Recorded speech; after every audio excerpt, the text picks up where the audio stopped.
But Jam, today we're talking about our favorite transfer portal fits. This is going to be part one of a two-part series. And guys, listen, we know that the names that we're dropping today aren't all necessarily the biggest names of all the transfers, but we're wanting to cover a lot of ground before the season kicks off. We want to give you more scouts, more evaluations on more names. And to that point, Jam, we've already hit 38 prospects, just me and you Wow, here on Draft Sickos. Yeah, not and too bad. today, not too bad, man. I think we're doing all right. Today will take us to 44. And when we finish up these two parts, we will have given the people 50 evaluations to by that point leading up into the draft. So we almost got a full mock draft, a full big board evaluation of everybody here. And this is just light work, man. We're just keep pushing this stuff out. But Jam, let's go ahead and hit the people with our first prospect here. He is a transfer to the University of Kentucky, come from Tulane. He's a wing, sophomore, 6'8", 205, will be 20 years old in his first NBA season if he comes out after this year. We're talking about Kam Williams. So, Jam, on Kam, what are your overall thoughts on him? Are you pretty high on him, a little lukewarm, kind of wait and see? Where are you at with our guy here? I am pretty high on Cam. I got a chance to see him early in the cycle in person when Tulane came to play George Mason. And he, in person, just like on film, he looks every bit the part of an NBA wing. He moves like it. The dimensions are there. The size at 6'8". He's now listed at 205 pounds on the Mm-hmm. site for Kentucky, and this is what about I think roughly 25 pounds on some quick math here. He was at 180 pounds at Tulane. So obviously we know those things teams can kind of skew one way with height and weight and kind of manipulate some things. But just by looking at him and the type of frame that he has, it's a wiry frame but fairly broad shoulders. He can put on some mature muscle and some kind of some have seen some of the early pictures and videos of Cam. This does seem believable that he did make a sizable jump with the strength. Maybe not 25 pounds, but we'll actually see what that case is. But say that to say that is great for his long-term projection of continuing to add that needed mature muscle to his frame when he gets to the NBA level. But really, when you look at someone like him, for me, he has the makings of a lottery pick because of that NBA positional size, the shooting, and the defense, and that all comes in a translatable role at the floor. He's a 3 and D type of guy. Last year, he shot 41.2% on 4.6 3-point attempts per game, including 42.4% on catch and shoot threes. So he has that off ball threat. I do like some of the shooting versatility that he's shown. I know you differ just a little bit, and I'll let you get into that when we get there. But I did like the hints of the movement shooting, to be able to relocate, to come off of pin downs, in addition to the standstill shooting and spacing that he provides. And then off of that, with this spot up role, which is so low usage when he's able to space the floor, I think he's a very good cutter. He's very active with his athleticism once he gets downhill. And defensively, really, with him, it's just that ranginess. He's long. He's able to play passing lane. So I think even if he doesn't become a plus defender, I do think in a sense, with his frame, kind of the switchable frame that he has and ability that he has, and his ability to be able to be disruptive in passing lanes and block some shots on the ball and just be able to bring that defensive playmaking and event creation. I think all in all, like this is a guy who potentially could have a very high floor, but the ceiling is to be determined. Yeah, ceiling is the roof, in the infamous words of Michael Jordan, right? So just to kind of put some numbers to the evaluation that you just gave, Jam. Last year, Cam averaged over 9 points, 4.5 boards, over 1 assist, over 1 block, almost 1.5 steals per game on 49, 41, 76 shooting splits. So very good year playing at a mid-major program, kind of doing a lot of everything, as is the case with most of those types of players, playing at a university like Tulane, right? Cam is an interesting guy. Jam, you touched on a lot of the reasons why a lot of people can be pretty bullish about him, and I loved how you mentioned that he could potentially be a lottery level prospect. I could see that happening. And you touched on the shooting, and you kind of foreshadowed a little bit at a conversation that you and I had. I like Cam as a spot up shooter. I really, really do. But something that I kind of noticed, Jam, was that I'm not so sure about the movement shooting. Like if it's not anything to where he's already kind of squared up at the basket. In my film dive, I saw significantly more misses than makes when it was anything other than catch and shoot, maybe a curl to the basket upon the catch, but anything that requires like some movement shooting, kind of shooting off platform, as we've talked about throughout the year.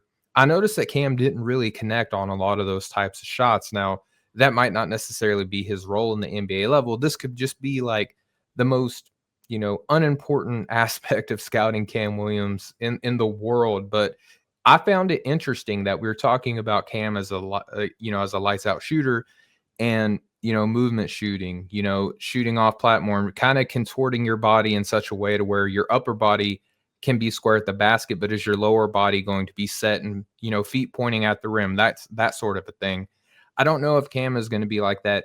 I hate to put anybody in this spotlight, but that Kyle Korver, JJ Redick like movement shooter, Klay Thompson level movement shooter, that again, that might not necessarily be asked of him, but it is, in my opinion, it's something worth pointing out. Jam, is that something that you saw? Is that something kind of worth monitoring in your opinion?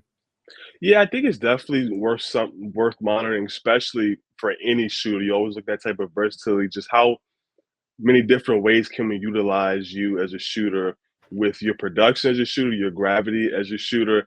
I did like, although the production may not have been quite to the level that we will want off of movement, I did kind of like the process of it, if you will. Mm, I felt he came around screens hard. He read them pretty well. I thought in general he did a good job of getting his feet square, staying balanced when he's coming around screens, even when he gets to the occasional step back that he liked to show. So I did like some of the foundational and process work that he is showing. I didn't see anything that was greatly different about like the form with him like struggling or look like uncomfortable for him to shoot off moving and these type of things. If that was the case, then I would be a little bit more worried. But for me, I think it's just about like it didn't fall, but like everything else looks good. Let's just keep getting them up. yeah, and I think a lot of the reasons that he probably missed that is because his form is kind of like a catapult over his strong side shoulder, Hmm. his shooting Hmm. arm. It is kind of kilted a little bit to that right side. So I would imagine that if that's your natural shooting motion, then it's going to be hard to get that off of movement a whole heck of a lot. But again, young player, going to be playing with Mark Pope in that system where there's a lot of movement, very NBA friendly type of a scheme.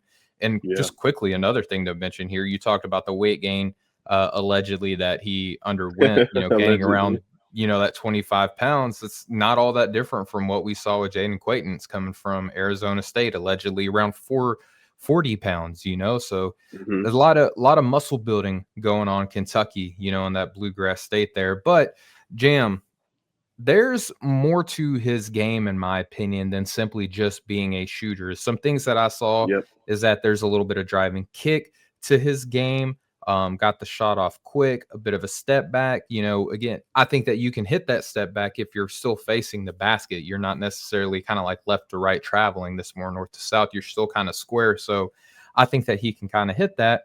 But you mentioned the cutting. That was an aspect of his game that I was just like pleasantly surprised by, just going Hmm. back and revisiting the film. This the timeliness of it, where it seemed like he's just kind of doing like a shallow cut or something like that, just to kind of create motion along the perimeter for the ball handler, free something up with the defense, and then next thing you know, he's just making a beeline at the basket where he Yes. showed some really good touch around the basket as well, some good mid-range craft, not just simple layups. I would say that he's not necessarily demanding physicality to get a shot off, but he wasn't necessarily bothered by it either because he's got these lanky arms, which is probably why he was able to gain so much weight. He had the frame to put a little bit of muscle on there, but I love Hmm. just the craft that he was able to kind of finish around the basket, the timeliness of his cuts, how he was deceptive with his movements to set up the defense to kind of use their momentum against him like a judo fighter, right? And Yeah. next thing you know, he's meeting you at the rim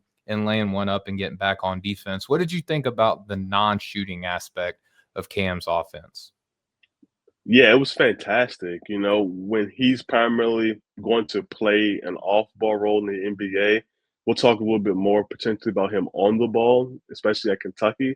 But him playing off the ball, you have the shooting, and then you mentioned the cutting, just how timely he is and deceptive. It was so many times where he's kind of just take a couple steps. He kind of hits him with a little hezzy, and then he's gone. Yep. He takes off, or he'll come up, which I always like. He puts up the fist like he's going to set a screen, and then he goes. So I like kind of the deception that he's using with those, and then the athleticism that he has at the rim. And then, you know, with that, just he brings the connective passing, whether he's going to come out and attack closeouts because of the shooting, or he's already on the move, kind of catching stampede and doing those type of things. I'm not really seeing anything that where it's like, hey, he can be a primary type of playmaker for you.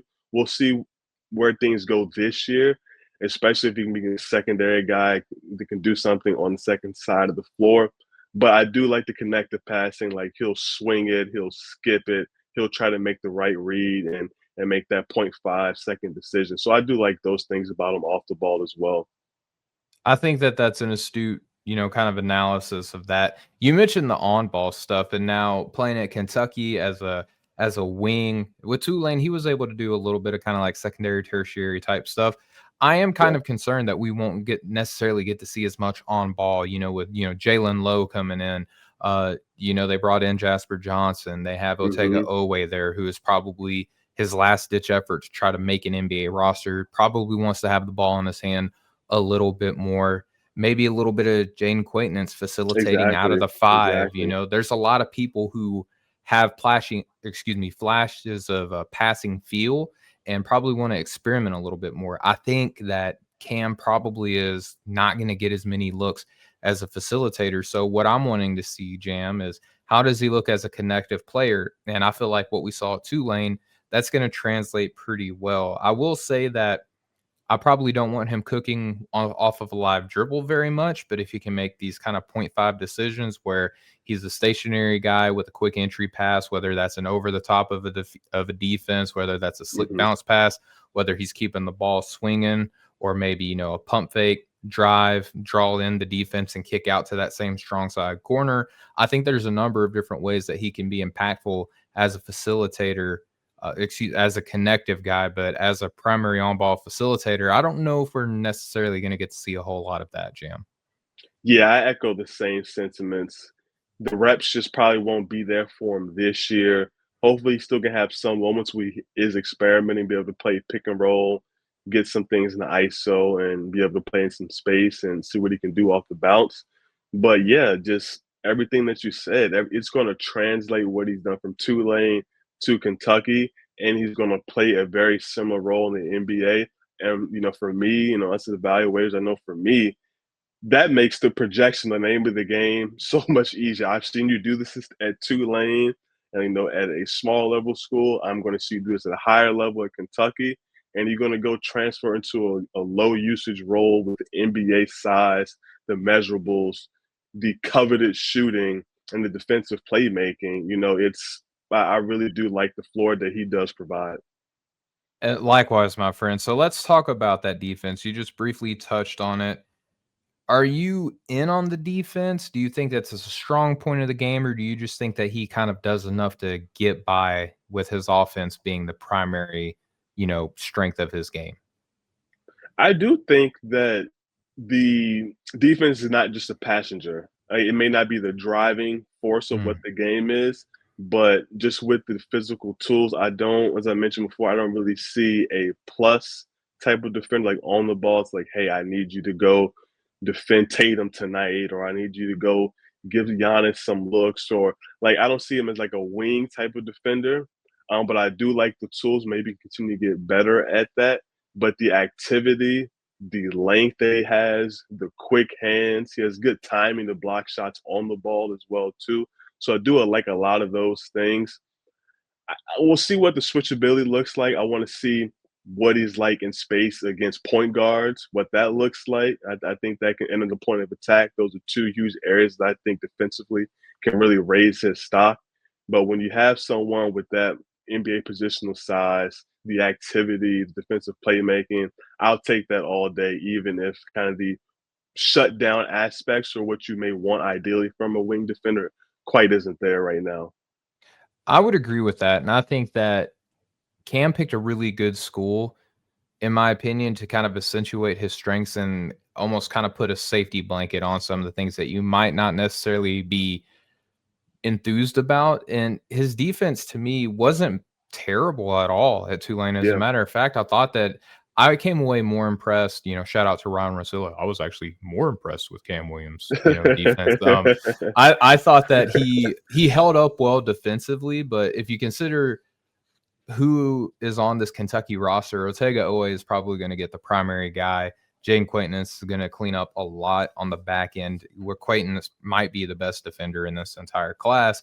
That puts Cam in the ability to take on, some of the lesser of the offensive talents that he's going to be facing on a nightly basis with the SEC. Where I am glad that he allegedly gained some weight, because I felt like he got screened off a little bit too easily and bumped off his line a little too easy at Tulane because of his weight. But if he got stronger, I feel more confident that he'll maintain that line. I thought that he did a good job of utilizing his length to contest and bother shots, solid closeout technique.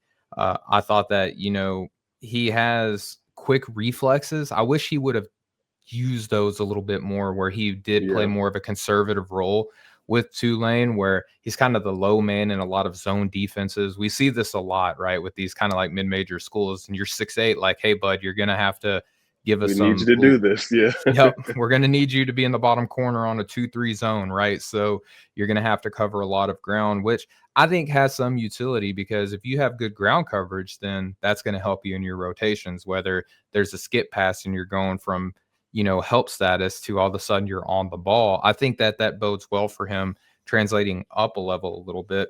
I thought that he did a good job of sliding laterally. And Hmm.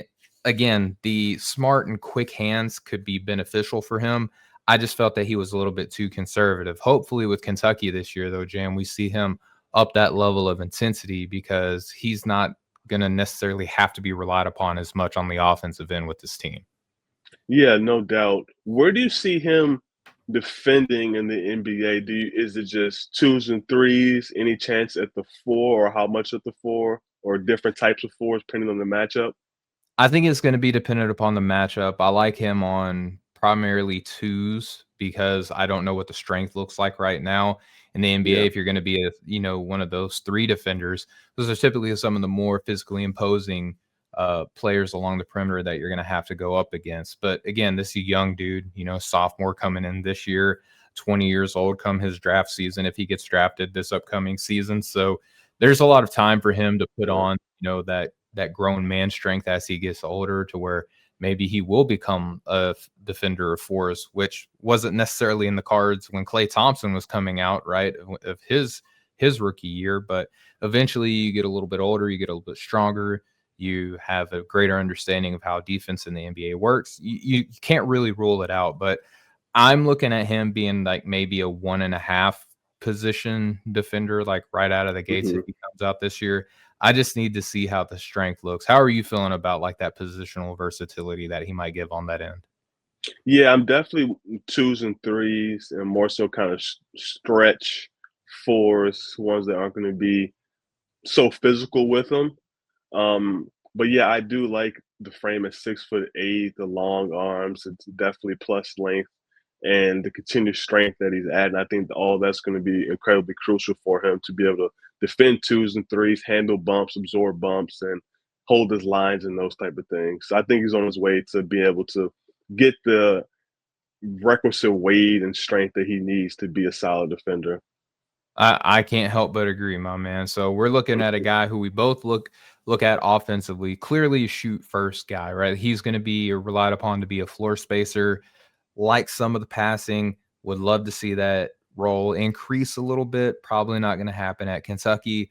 And a guy who we think could be a contributor on the defensive end without being a detriment. So all in all, depending on how well he looks as a shooter, I mean, Jam, you touched on it, potential lottery guy. What range do you have him in right now on your board? I have him right around in that lottery range. I don't remember the exact number, but I do have him with the with a lottery grade early in the process. I have him in the second round, and that's just Mm, like I have a lot of dudes that I really like, and I have a glut of prospects that I'm like, you could be really good, or you could be not so much. You could be a returner, and I kind of have him in that range. But I'm hoping to be proven wrong because at that size, with the strap that he already has, if he can show that at Kentucky, it only a matter of time before he starts shooting up my board, Jam. But we'll take this opportunity to transition to Jam Listen on our YouTube channel over at No Ceilings, which, by the way, if you're watching, thank you so much for hanging out. We already have people in the chat, Resball TV. Resball does a good job. Like, he hosts his own basketball great podcast, job. does a Yeah, great shout job. out. I highly recommend it if you don't listen to it. But Resball says Cam is a man, great shooter. I can't help but agree. But if you're listening to us on a Sunday evening, thank you. If you're listening on Monday on your podcast, really appreciate it. Consider coming hanging out with us on Sunday.